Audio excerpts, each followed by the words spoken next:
ओम नमः शिवाय। आपके अपने YouTube चैनल जयमा कंजक में आपका बहुत बहुत स्वागत है।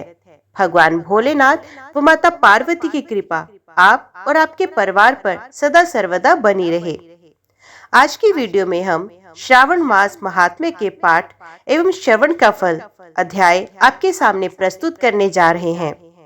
कथा का पूरा फल लेने के लिए कथा को शुरू से लेकर अंत तक सुनना अनिवार्य है। ओम नमः शिवाय। ईश्वर बोले, हे संत कुमार, मैंने आपसे श्रावण मास का कुछ महात्म्य कहा है। इसके संपूर्ण महात्म्य का वर्णन सैकड़ों वर्षों में भी नहीं कहा जा सकता। मेरी इस कल्याणी प्रिय सती ने दक्ष के यज्ञ में अपना शरीर दग्ध करके पुण्य हिमालय की पुत्री के रूप में जन्म लिया। श्रावण मास में व्रत करने के कारण ये मुझे पुण्य प्राप्त हुई, इसलिए श्रावण मुझे प्रियकर है। ये मास ना अधिक शीतल होता है और ना ही अधिक उष्ण होता है। राजा को चाहिए कि श्रावण मास में श्रोताग्नि से निर्मित श्वेत भस्म से अपने संपूर्ण शरीर को उद्धूलित करके जल से आर्द्र भस्म के द्वारा मस्तक, वक्षस्थल, नाभि, दोनों बाहु, दोनों कोहनी, दोनों कलाई, कंठ, सर और पीठ, इन 12 स्थानों में त्रिपुंड धारण करे। ओम नमः शिवाय से मंत्र भस्म के द्वारा शरीर को सुशोभित करे और शरीर में 108 रुद्राक्ष धारण करे। कंठ में 32 रुद्राक्ष, सर पर 22, दोनों कानों में 12, दोनों हाथों में 24, दोनों भुजाओं में 8-8, ललाट पर 1 और शिखा के अग्रभाग में 1 रुद्राक्ष धारण करे। इस प्रकार से करके मेरा पूजन कर पंचाक्षर मंत्र का जाप करे। हे विपेंद्र, श्रावण मास में जो ऐसा करता है वे मेरा ही स्वरूप है, इसमें संदेह नहीं है। इस मास को मेरा अत्यंत प्रिय जानकर केशव की कथा तथा मेरी पूजा करनी चाहिए।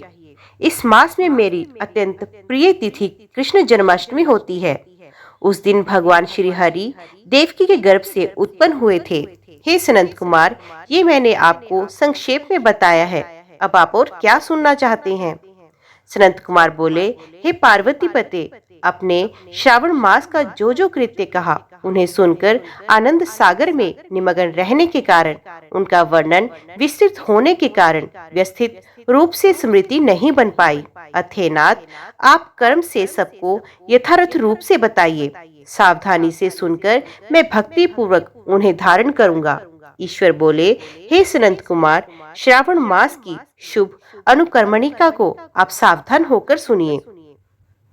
सर्वप्रथम शौनक का प्रश्न, तत्पश्चात सूत जी का उत्तर। श्रोता के गुण, आपके प्रश्न, श्रावण की व्युत्पत्ति, उसकी स्तुति, पुण्य है मुने, आपका विस्तृत प्रश्न। इसके बाद नाम कथन सहित आपके द्वारा की गई मेरी स्तुति, फिर क्रम से उद्देश्य पूर्वक मेरा उत्तर, पुण्य आपका विशेष प्रश्न, उसके बाद नक्त व्रत की विधि, रुद्राभिषेक कथन, इसके बाद लक्ष्य पूजा विधि, दीपदान, फिर किसी प्रिय वस्तु का परित्याग करना, पुण्य रुद्राभिषेक करने तथा पंचामृत ग्रहण करने से प्राप्त होने वाला फल, इसके बाद पृथ्वी पर शयन करने तथा मौन व्रत धारण करने का फल, तत्पश्चात मासोपवास में धारणा पारना की विधि, इसके बाद सोमाख्यान में लक्ष्य रुद्रवर्ती विधि, पुण्य कोटिलिंग विधान, इसके बाद अनोदन नामक व्रत कहा गया है।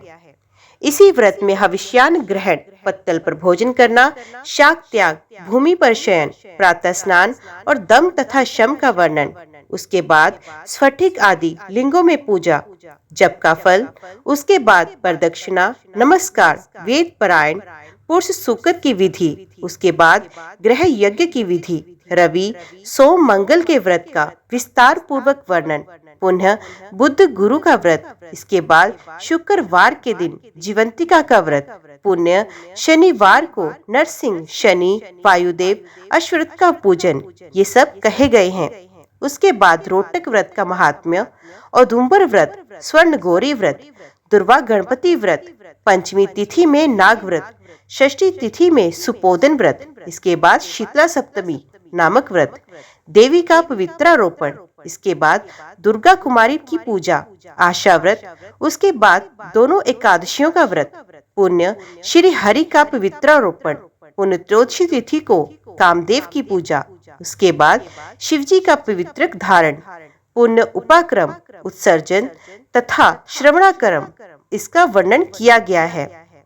इसके बाद सर्पबलि, हैग्रीव, जनोत्सव, सभादीप, रक्षाबंधन, संकटनाशन व्रत, कृष्ण जन्माष्टमी व्रत तथा उसकी कथा, पिठोर नामक व्रत, पोला नामक वृष व्रत, कुश ग्रहण, नदियों का रजोधर्म, सिंह संक्रमण में गो प्रसव होने पर उसकी शांति, कर्क सिंह संक्रमण काल में तथा श्रावण मास में दान स्नान महात्म्य, महात्म्य श्रवण, उसके बाद वाचिक पूजा, इसके बाद अगस्त्य अर्घ्य विधि, फिर कर्मों तथा व्रतों के काल का निर्णय बताया गया है।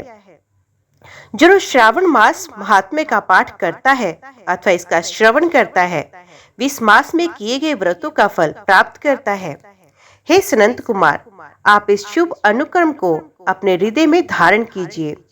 जो इस अध्याय को तथा श्रावण मास के महात्म्य को सुनता है, वे उस फल को प्राप्त करता है जो फल सभी व्रतों का होता है।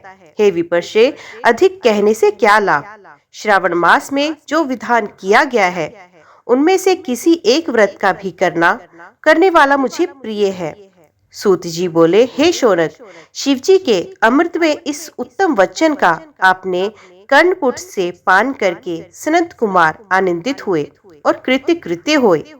श्रावण मास की स्तुति करते हुए तथा हृदय में शिवजी का स्मरण करते हुए वे देवश्रेष्ठ सनत कुमार शंकर जी से आज्ञा लेकर चले गए।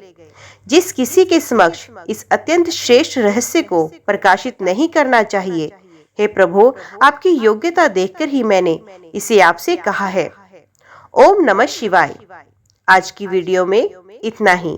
उम्मीद करती हूँ वीडियो आपको पसंद आई होगी। वीडियो पसंद आई हो तो वीडियो को लाइक और चैनल को सब्सक्राइब जरूर कीजिएगा। ओम नमः शिवाय लिखकर कमेंट बॉक्स में अपनी हाजिरी लगवाना ना भूलिएगा। तो मिलते हैं अगली कथा के साथ। तब तक के लिए देखते व सुनते रहिए। जय मां कंजक, जय माता दी।